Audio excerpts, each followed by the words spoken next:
సనాతన సంస్కృతికి స్వాగతం. భోజన విధానం.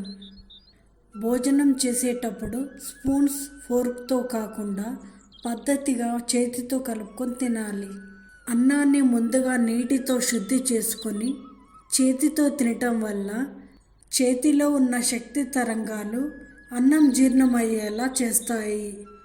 మనం తినే అన్నంలో ఏవైనా దోషాలు ఉన్నా అవి తగ్గుతాయి. మన చేతి వేళ్ళల్లో పంచభూతాలు నిక్షిప్తమై ఉంటాయి. చేతిలో ఉండే ఒక్కో వేలు ఒక్కో తత్వాన్ని కలిగి ఉంటుంది.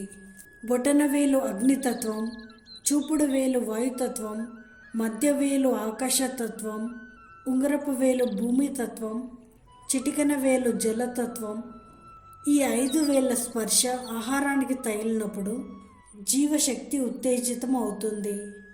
మన శక్తి మనకు తెలియక పాశ్చాత్య ధోరణులకు ఆకర్షించబడి మనం స్పూన్తో తినటం అలవాటు చేసుకుంటున్నాము.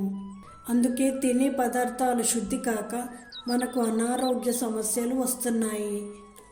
పద్ధతిగా చేతితో కలుపుకొని తినటం మంచిదని మన పెద్దవాళ్ళు ఊరికి చెప్పలేదు. ధన్యవాదాలు.